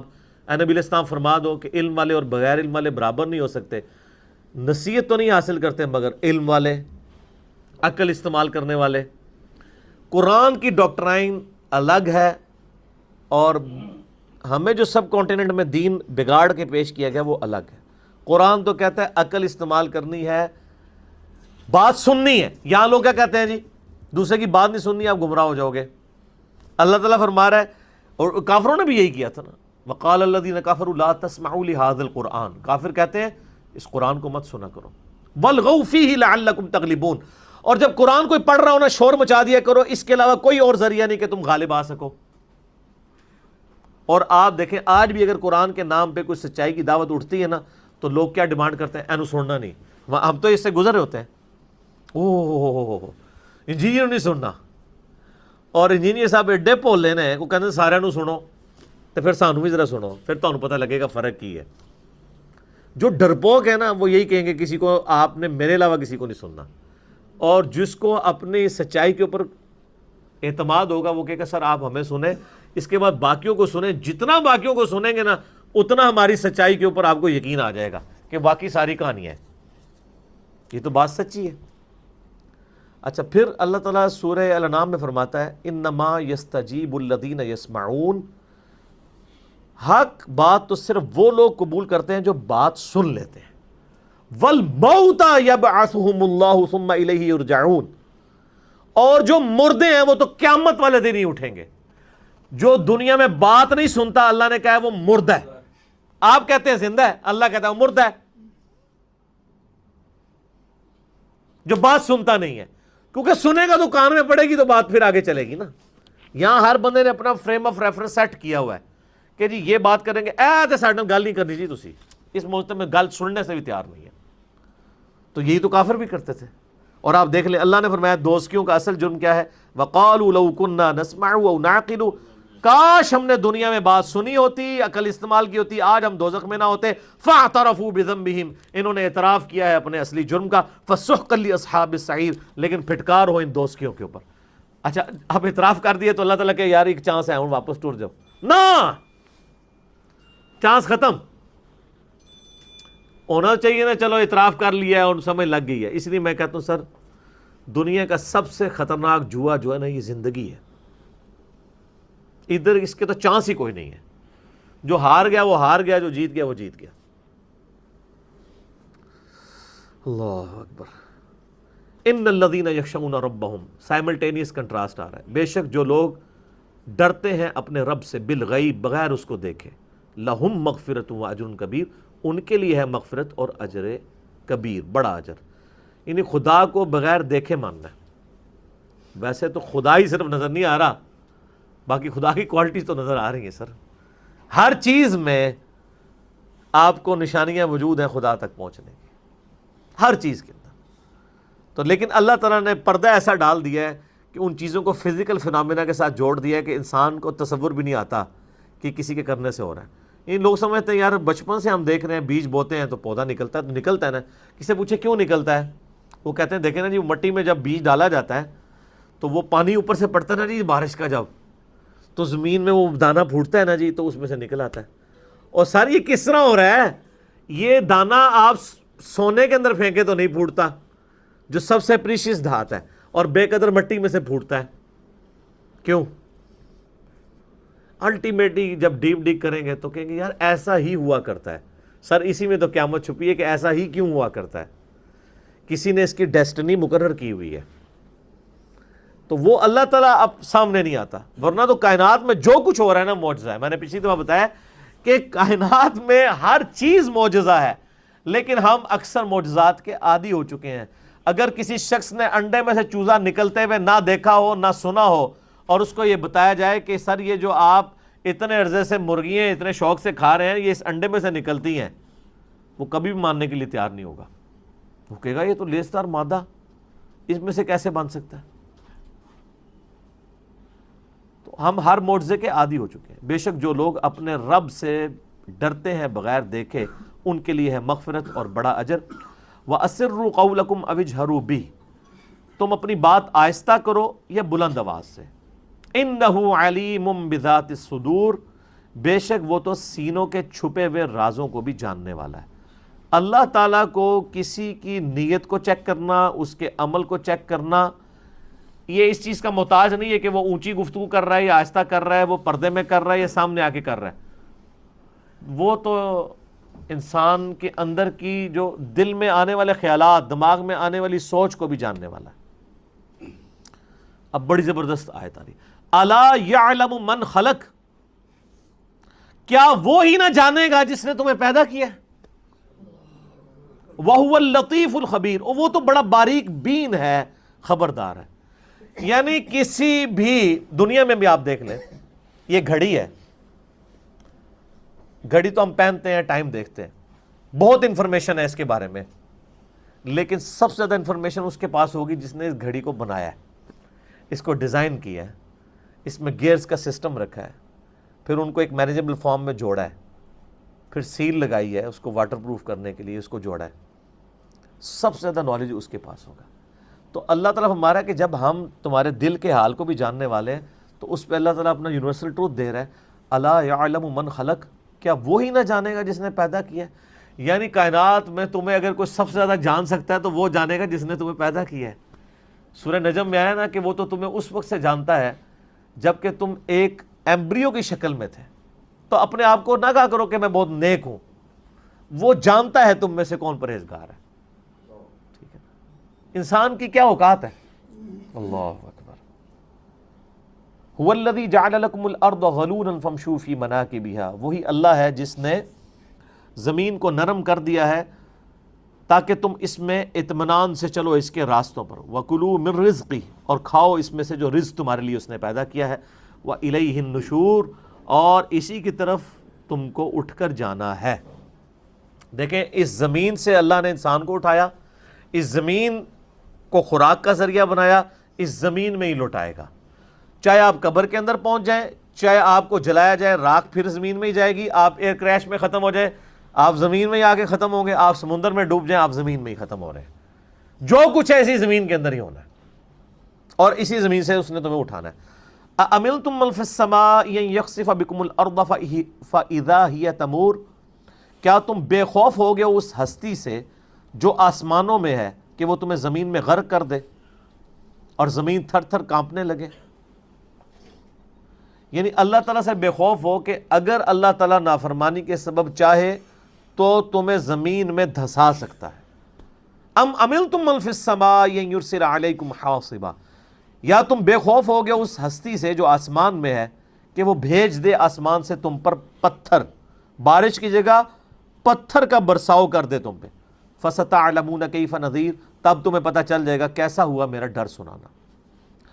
تو یہ جو یعنی اس تارے کے طور پہ بھی یہ بات یعنی ڈسکس ہوئی ہے، اللہ تعالیٰ آسمانوں میں ہے جیسا کہ اس کی شان کے لائق ہے، وہ تو پھر قرآن پاک میں آیا نا، الرحمن علی العرش استویٰ، رحمان اپنے عرش پر مستوی ہے جیسا کہ اس کی شان کے لائق ہے، لیکن پیرلل میں وہ ہماری شاہرگ سے بھی ہمارے زیادہ قریب ہے، نحن اقرب الیہ من حبل الورید۔ اور سورہ المجادلہ میں تو آیا کہ تم 3 نہیں ہوتے، چوتھا تمہارا رب تمہارے ساتھ ہوتا ہے، تم 5 نہیں ہوتے، چھٹا تمہارا رب تمہارے ساتھ ہوتا ہے۔ وَهُوَ مَعَكُمْ أَيْنَمَا كُنْتُمْ، تم جہاں کہیں بھی ہو وہ تمہارے ساتھ ہوتا ہے۔ یعنی اللہ تبارک و تعالیٰ انسان کی شارک سے زیادہ قریب ہے جیسا کہ اس کی شان کے لائق ہے، اور اس کا تخت حکومت عرش پہ ہے، اس پہ وہ مستوی ہے جیسا کہ اس کی شان کے لائق ہے۔ یہ متشابہات میں سے صرف ایمان لانا ان پہ ضروری ہے۔ وَلَقَدْ كَذَّبَ الَّذِينَ مِن قَبْلِهِمْ فَكَيْفَ كَانَ نَكِيرٌ، اور جو لوگ ان سے پہلے گزرے تو کیسا ہوا ان کو ہمارا یعنی عذاب جب ان پر پہنچا کتنا وہ سخت تھا، یعنی جھٹلانے پر جو پیغمبروں کو انہوں نے جھٹلایا تو پھر ان کا کیا انجام ہوا۔ اولم یروا الی الطیر فوقہم صافات ویقبضن، کیا انہوں نے اپنے اوپر پرندوں کو نہیں دیکھا پر پھیلائے ہوئے، کبھی وہ پھیلاتے ہیں اور کبھی سمیٹتے ہیں۔ ما یمسکہن الا الرحمن، ان کو تو نہیں روکے ہوئے مگر رحمان، انہ بکل شیء بصیر، بے شک وہ ہر چیز کو خوب دیکھ رہا ہے۔ اللہ تعالیٰ نے پرندوں کی جو ہوا میں پرواز ہے نا، اس کو کہا کہ یہ ہم نے ان کو ہوا میں روکا ہوا ہے، اس لیے کہ فزیکل فینومین آف نیچر کو اللہ تعالیٰ نے ان کے لیے مسخر کیا ہے۔ اگر ہوا کے اندر قوت بوئنسی وہ والی موجود نہ ہو، یا جو اڑنے والی چیز ہے اس کا وزن اس سے بڑھ جائے کہ اس کے پر نہ سپورٹ کر سکتے ہوں، تو وہ اڑ سکتی ہے۔ شتر مرغ اڑ سکتا ہے، مرغی اڑ سکتی ہے، چھلانگ تو لگا سکتی ہے، اڑ نہیں سکتی، پر تو ہیں اس کے ساتھ۔ اور انسان تو ویسے ہی نہیں اڑ سکتا، بزرگ بھی نہیں اڑ سکتے، سر کوئی نہیں اڑ سکتا، سب کہانی ہے۔ اچھا پھر پتہ کیا کہانیاں کراتے ہیں، کہتے ہیں دیکھیں جی مادی ترقی اتنی ہے کہ گورے کا بنایا ہوا موبائل 10,000 کلومیٹر سے سن رہا ہے، تو اللہ کا ولی کیوں نہیں سن سکتا؟ بندہ کہتا ہے ہاں یار گل تو صحیح ہے، واقعی گل صحیح ہے۔ تو سر گورے کا جو موبائل سن رہا ہے وہ تو ہم دیکھ رہے ہیں نا، آپ ذرا ولی کو بھی لا کے ذرا سامنے لے آئے نا، وہ کر کے بتائے۔ اور اس کے اوپر پھر میں پھکی دیتا ہوں کہ ولیوں کو تو چھوڑ دیں، یہ ولیوں کے جو مرید ہیں، یعنی جو یہ ہمیں بتا رہے ہوتے ہیں آپ لوگ سارے جتنے بھی 100 کے قریب لوگ بیٹھے ہوئے ہیں، ہم آپ سے پوچھتے ہیں کہ آپ افضل ہیں یا چڑیا؟ کیوں نہیں؟ انسان افضل ہے نا، تو انسان اڑ کے دسے نا، پھر چڑیا اڑ لیتی ہے، اس لیے کہ چڑیا کو اللہ تعالیٰ نے وہ کوالٹیز دی ہیں، انسان نہ اڑ کر بھی اس سے افضل ہے۔ تو بزرگوں کو اڑانے سے آپ کو کیا فائدہ ملنا ہے؟ افضلیت کرنے کے لیے اڑوانا ہے؟ تو بزرگوں کے ماننے والے تو چڑیا سے افضل ہیں۔ تو ابھی ہم چیک کر لیتے ہیں، چڑیا کو تم نے اڑتے ہوئے دیکھا ہے؟ کوئی مرید بزرگوں کا اڑ کے بتائے تو نہیں اڑ سکتا، سب بزرگ بھی نہیں اڑ سکتے، یہ پاسبل ہی نہیں ہے۔ اللہ نے انسان کو ان چیزوں کے ساتھ جوڑا ہوا ہے۔ یہ جو صحابہ کرام کے گھوڑوں کی قسمیں اللہ نے یاد فرمائی ہیں کہ وہ میدان جنگ میں والعادیات ضبحا فالموریات قدحا فالمغیرات صبحا، آگے جا کے وہ لڑتے ہیں۔ تو سر گھوڑوں کی ضرورت تھی، بزرگ صحابہ تو بزرگ جب اڑ لیتے ہیں، صحابہ کرام تو اوپر سے جناب ایسے تلوار چلا کے تو ان کے اوپر حملہ آور ہو جاتے ہیں جیسے ابابیلیں۔ سب کہانی ہے، اس طرح نہیں ہوتا، دنیا بقدر ایفرٹ ہے۔ اب یہ کہانیاں اس لیے پکڑی جا رہی ہیں کہ اب ہم اس کو کاؤنٹر ویریفائی کرتے ہیں کہ لائیں بھائی کر کے بتائیں۔ جو لوگ کل تک تھوڑے بزرگ کہندے سن جی میں حکم دیتا تے میرے گردے ٹر پہ، گردے تک حکم چل رہا ہے تے باقی بھی جسم دی چیزیں چلا کے دسو نا تسی، ٹھیک ہے نا؟ کہتے جناب نگاہ ماری جناب پورا شہر ساڑ دیتا، تو ہم ریکویسٹ کرتے ہیں کہ امریکہ ساڑ دو۔ امریکہ نے تو ساڑے ملک ساڑ دیتے ہیں، وہ تو نظر آ رہے ہیں، وہ دی بزرگی تو سامنے نظر آ گئی ہے، تو اسی بھی ذرا تھوڑی چھوٹی سی بزرگی کر کے دسو نا۔ اچھا پھر آخری ان کے پاس حال پتہ کیا ہوتا ہے؟ او جی حکم ربی، یہ دیکھا حکم ربی، تو پھر دعوے کیوں کرتے ہیں؟ اللہ نے کہیں دعویٰ نہیں کیا کہ کوئی شخص جو ہے وہ بسم اللہ پڑھ کے ساکٹ میں 2 انگلیاں دے تو اسے بجلی نہیں کاٹے گی۔ اللہ نے کہیں نہیں کہا کہ خانہ کعبے کی میں نے حفاظت کرنی ہے، وہ ایک ہی دفعہ حفاظت ہوئی ہے ابرا کے لشکر سے، اس کے بعد یزید کے دور میں خانہ کعبے پہ چڑھائی نہیں ہوئی، حجاج ابن یوسف کے دور میں نہیں چڑھائی ہوئی ہے، تو اللہ تعالیٰ نے کیوں نہیں حفاظت کی؟ اس لیے کہ اللہ کا دعویٰ نہیں ہے، دنیا کو بقدر ایفرٹ رکھا ہوا ہے اللہ نے۔ لیکن بزرگوں کے بارے میں آپ کا دعویٰ ہے کہ جناب وہ تو جناب پول نہیں سن ڈگن دے 65 دی جانگی سے راوی دا اللہ دا گال ہے کہ بعد اپنا مزاری پر وہاں بیٹھے، اس لیے کہ وہ جدید دور میں ہوا ہے۔ یا آپ جیل میں بھی جائیں نا، جیل میں بھی کہتے ہیں پل انہوں نے بچایا سی جناب، وہ پل انہوں نے نہیں بچایا، جو بیچارے ہر سال جو ہے نا ادھر سینڈ بلاسٹنگ کر کے اس کے اوپر پینٹ کرتے ہیں، اس کو زنگ سے بچاتے ہیں، پل انہوں نے بچایا ہوا ہے۔ بزرگ کیسے بچا سکتے ہیں؟ میں آپ کو جیلم شہر کا بتاؤں، یہاں انہوں نے مشہور، آپ جیلم میں لاکھوں لوگ کہتے ہیں کہ جناب وہ 92 کے سیلاب میں بزرگاں نے مزار پانی نہیں سی وڑیا، اور اس مزار کی بات کر رہے ہیں جس کی صفائی میں نے خود کی ہوئی ہے، میں نے تو کی ہوئی ہے، مجھے تو آپ سارے سونے کے بھی بن کے آئے ہیں، مجھے تو پتہ ہے میں نے صفائی کی ہوئی ہے، لیکن کہانی چلی ہوئی ہے، پانی نہیں وڑیا، پانی نہیں وڑیا، پانی نہیں وڑیا۔ تو یہ ساری کی ساری یعنی ایک کہانی ہوتی ہے، اللہ تعالیٰ نے یعنی دنیا کو بقدر ایفرٹ رکھا ہوا ہے۔ تو یہ فزیکل فنومینا آف نیچر اپنی جگہ موجود ہے، اللہ ہی نے تھاما ہوا ہے یہ پرندے جو اڑ رہے ہیں۔ کیوں؟ اگر فورس آف بوائنسی ختم ہو جائے، پرندہ دھڑال سے نیچے آ جائے، یہ پرندہ خلا میں نہیں اڑ سکتا کہ پر مارے، کیونکہ ایکشن ریاکشن ہی نہیں ہے، ویسے فلوٹ کرتا رہے گا وہ گریوٹی کے زیرو ہونے کی وجہ سے۔ لیکن اگر آپ کہیں کہ وہ اڑ کے اپنی موومنٹس کر سکے، پاسبل نہیں ہے۔ اللہ تعالیٰ نے انسان کو لمیٹڈ چیزیں دی ہیں، لہذا یہ مثالیں دینا غلط ہے۔ امن ھذا الذی هو جند لکم ینصرکم من دون الرحمن، اے منکرو کیا تمہارے پاس کوئی ایسا لشکر ہے جو تمہاری رحمان کے مقابلے پہ مدد کر سکے؟ نہیں۔ ان الکافرون الا فی غرور، اور کافر کس غرور کے اندر ہیں؟ یہ تو کافر غرور کے اندر ہے، کوئی کچھ نہیں کر سکتا۔ امن ھذا الذی یرزقکم ان امسک رزقہ بل لجوا فی عتو ونفور، کیا کوئی ایسی ہستی ہے جو تمہیں رزق پہنچا سکے اگر اللہ اپنا رزق بند کر دے؟ لیکن یہ لوگ سرکشی اور حق سے نفرت میں دور نکل چکے ہیں۔ رزق بھی کوئی نہیں دے سکتا سر۔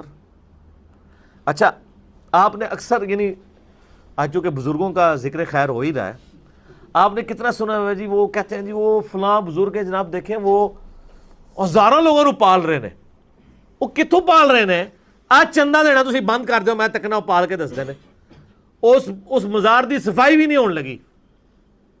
یہ محکمہ اوقاف کیوں مزاروں کے اوپر بیٹھا ہوا ہے؟ چندوں کے اوپر۔ وہ جو چندے ہیں وہ یعنی وہ جو بزرگ صاحب قبر ہیں ان کی قبر سے وہ 5-5 ہزار کے نوٹ نکل رہے ہوتے ہیں، یا آپ لوگ جو بٹ بنے ہوئے ہیں وہ ڈالتے ہیں وہاں جا کے؟ آج گورنمنٹ پابندی لگا دینا کہ مزار کے اوپر کوئی چندہ ڈالنے نہیں جائے گا، میں دیکھتا ہوں 1000 لوگوں کو پال کے بتائیں، اپنا مزار کا سسٹم بھی نہیں چل سکتا، وہ بھی چھوڑ کے چلے جائیں گے۔ تو وہ کہاں سے پال رہے ہیں؟ آپ بت بنے ہوئے ہیں۔ اور اس کی آپ نے پریکٹیکل مثال دیکھنی ہے تو اس طرح کے ہندوؤں اور سکھوں کے مزارات انڈیا میں وہ بھی پال رہے ہیں۔ وہ بزرگ نہیں پال رہے سر، اللہ پال رہا ہے، اللہ نے رزق دیا ہوا ہے، آپ دینا چھوڑ دیں زیرو ہو جائے گا کام۔ ٹھیک ہے، ہاں گولڈن ٹیمپل، ٹھیک ہے۔ تو یہ لیکن اتنی لوگوں کی مت ماری ہوئی ہے، وہ کہتے ہیں جناب وہ جناب دیکھیں نا جی، یہ اس لیے دنیا جاتی ہے وہاں پہ کہ اللہ نے دنیا کو اس طرف لگا دیا ہے۔ اس کی میں نے پھکی تیار کی ہوئی ہے سر، گولڈا شریف کی پھکی۔ گولڈا شریف کی پھکی بڑی مشہور ہے پیٹ درد کے لیے، کہ اگر بزرگی کا تقاضا کسی کے مزار پہ رش ہے تو سب سے زیادہ اللہ کے بزرگ بندے کون سے ہیں؟ قرآن کی روح سے اللہ کا سب سے بزرگ بندے کون سے ہیں؟ پیغمبر۔ تو آپ کہتے ہیں 1,24,000 پیغمبر ہیں، ہم 1,00,000 مزار تو آپ سے مانگ ہی نہیں رہے۔ سر آپ صحیح طور پہ سند کے ساتھ 10 مزار بھی نہیں دکھا سکتے پیغمبروں کے، سوائے نبی علیہ السلام کے، وہ بھی ان کی نبوت قیامت تک کے لیے تھی، اللہ نے ان کا جو قبر مبارک ہے اس کو سامنے رکھا ہوا ہے۔ اگر میں آپ سے پوچھوں کہ جی مجھے بتائیں کہ حضرت لوط علیہ السلام کی قبر کدھر ہے، حضرت نوح علیہ السلام کی قبر کدھر ہے؟ آدم علیہ السلام کی نہیں میں نے پوچھنی، ہو تسی بڑھائی ہے ایک جالی، پھر گل تسی اور پاسے ٹور لو گے نا۔ حضرت ذوالکفل کی قبر کدھر ہے؟ کسی کو نہیں پتا. تو ان کی تو قبریں ہے ہی نہیں، قبریں ہی نہیں پتا کدھر ہیں، تو مزار تو ظاہر نہیں ہے. تو یہ اللہ کے بزرگوار نہیں ہیں، اللہ کے برگزیدہ لوگ نہیں ہیں. مزارات کا تو آپ جناب ادھر چلے جائیں، وہ جو حسن ابدال کون سا ہے جی، پنجا صاحب، اتنی مخلوق جاتی ہے، تو اللہ نے لائی ہے اس پاس ہے. دنیا پر قدر ایفرٹ ہے جی، جدھر مرضی لگا لیں.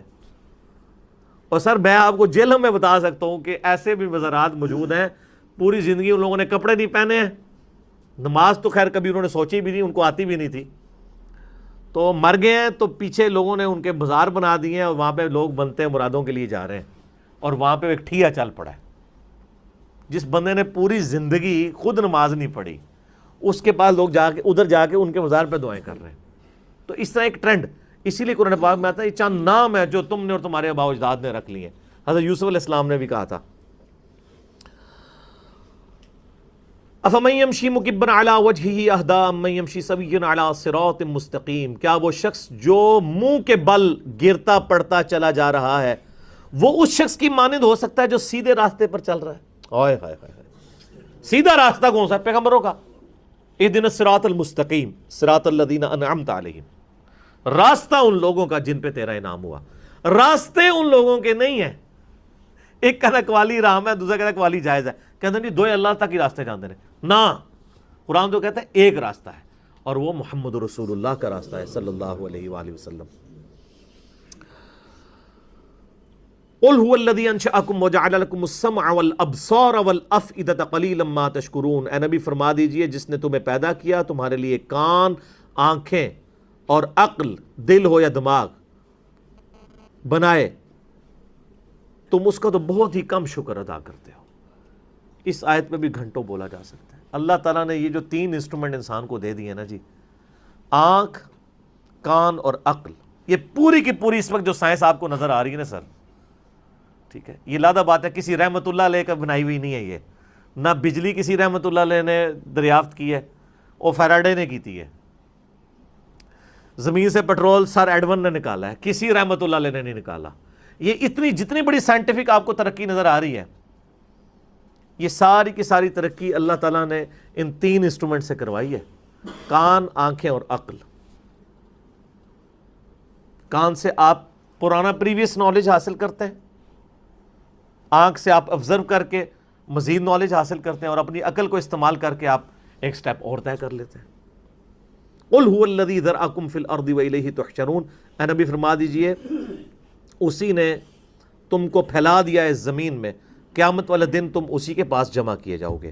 وَيَقُولُونَ مَتَىٰ هَٰذَا الْوَعْدُ إِن كُنتُمْ صَادِقِينَ، اور یہ کہتے ہیں کہ بتاؤ، یعنی کافر پوچھتے ہیں مذاق کے طور پہ، یہ قیامت کا دن کب آئے گا؟ تم بڑا کہتے ہو قیامت آئے گی، کب آئے گی؟ کون سی تاریخ، کوئی سن؟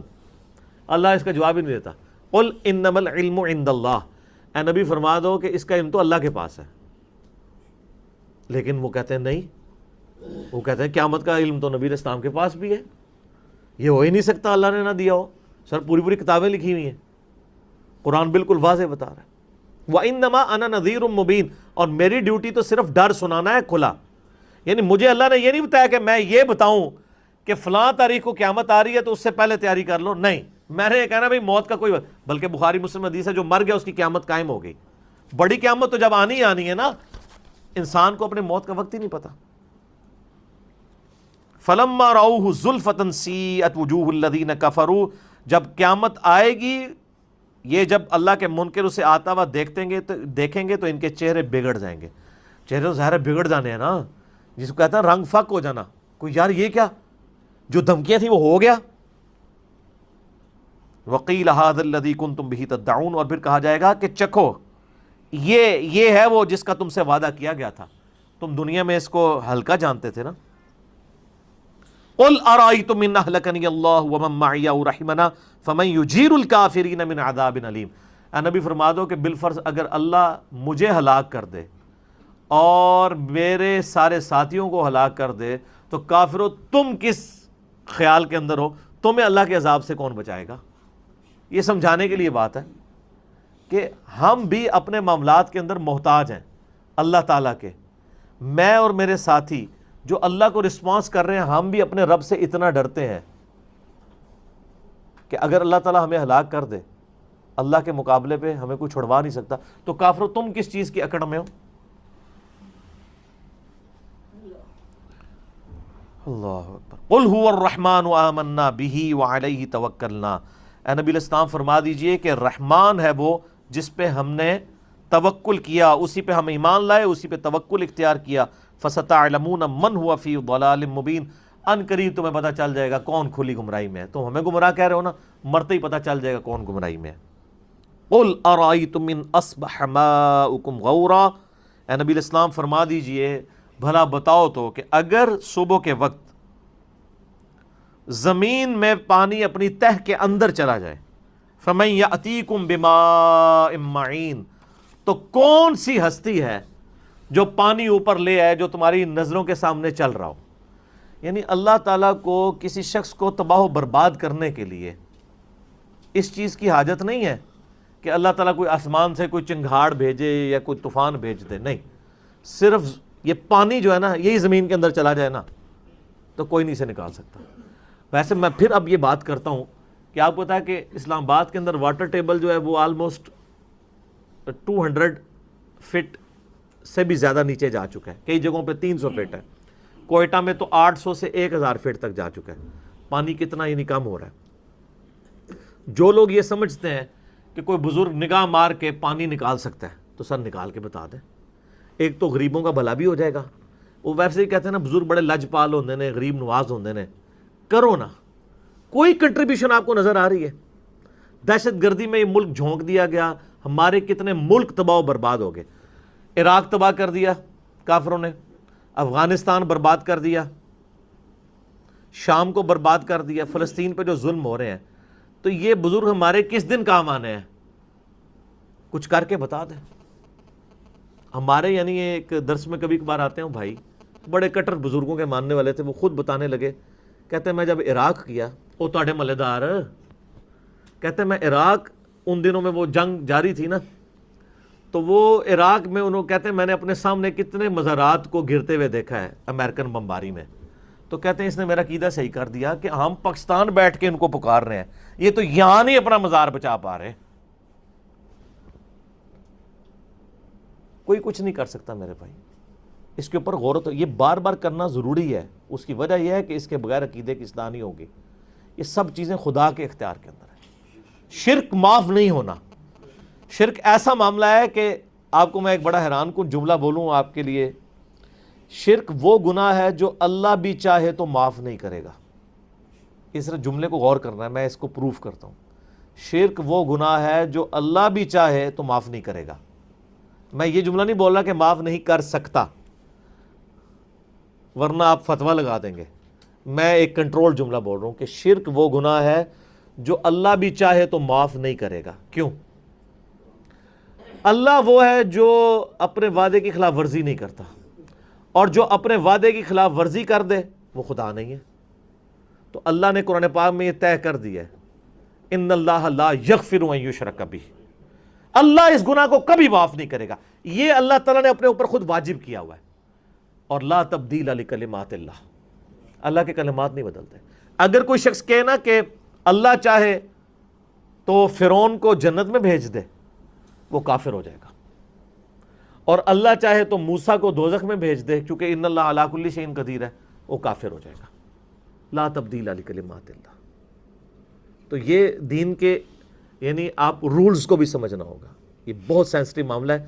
بخاری مسلم میں حدیث ہے، جب میں اپنے یعنی امتیوں کی سفارش کروں گا نا، بار بار اللہ سے اجازت طلب کروں گا، اللہ میرے لیے تعداد مقرر کرے گا، آخری دفعہ جب میں دوزخ سے اپنے امتیوں کو نکالنے کے لیے جاؤں گا نا، جب نکال چکوں گا نا، تو پھر مجھے دروغہ جہنم مالک کہیں گے کہ اے نبی الاسلام اب آپ کا کوئی امتی دوزخ میں باقی نہیں رہا سوائے اس کے کہ جسے قرآن نے جنت میں جانے سے روک لیا ہے، اور اس کو آپ بھی نہیں لے کے جا سکتے۔ تو قرآن نے کس کو روک لیا ہے؟ اِنَّهُ مَن يُشْرِكْ بِاللَّهِ فَقَدْ حَرَّمَ اللَّهُ عَلَيْهِ الْجَنَّةَ، بے شک جو اللہ کے ساتھ شرک کرے گا اللہ نے جنت اس پہ حرام کر دی۔ قرآن نے روکنا مراد اللہ نے روکنا، یہ قرآن اللہ کی صفت ہے نا۔ تو نبی علیہ السلام، پھر آپ دیکھیں بخاری مسلم کی حدیث ہے کہ اللہ نے ہر نبی کو کوئی نہ کوئی دعا دی تھی جو اس نے دنیا میں کر لی، اور میں نے اپنی دعا اپنی امت کے لیے سنبھال کے رکھی ہے۔ مقبول دعا، اور میری دعا سے میرے ہر امتی کو نفع پہنچے گا سوائے اس شخص کے کہ جس نے دنیا میں شرک کیا ہوا. اگر شرک کیا تو میری بھی دعا اس کے لیے کوئی نہیں ہے. شرک is the most sensitive issue in the sight of Allah. اللہ کے حضور سب سے حساس معاملہ شرک ہے. اور شرک تو سر آپ نہیں برداشت کرتے ہیں. کوئی خاوند اپنی بیوی کو کسی کے ساتھ دیکھ سکتا ہے؟ آپ کے اندر اگر غیرت ہے تو اللہ تعالیٰ کے اندر کتنی غیرت ہے. شرک والا معاملہ بہت سینسٹیو ہے. تو اللہ تعالیٰ ہمیں شرک سے محفوظ فرمائے. اس کی ڈیٹیلز کے لیے آپ میرا مسئلہ نمبر 3 دیکھیں. دعا صرف اللہ ہی سے، ایاک نعبد و ایاک نستعین. اللہ تعالیٰ سے دعا جو حق بات میں نے کہی اللہ تعالیٰ ہمارے دلوں میں راسخ فرمائے. اگر جذبات میں میرے منہ سے کوئی غلط بات نکل گئی اللہ تعالیٰ ہمارے دلوں سے معاف کر دے. ہمیں کتاب و سنت کی تعلیمات پر عمل کر کے دوسرے بھائیوں تک پہنچانے کی توفیق عطا فرمائے. اللہم صلی علی محمد وعلی آل محمد کما صلیت علی ابراہیم وعلی آل ابراہیم انک حمید مجید. اللہم بارک علی محمد وعلی آل محمد کما بارکت علی ابراہیم وعلی آل ابراہیم انک حمید مجید. سبحانک اللہم وبحمدک اشہد ان لا الہ الا انت استغفرک واتوب الیک وما علینا الا البلاغ المبین. جزاکم اللہ خیرا.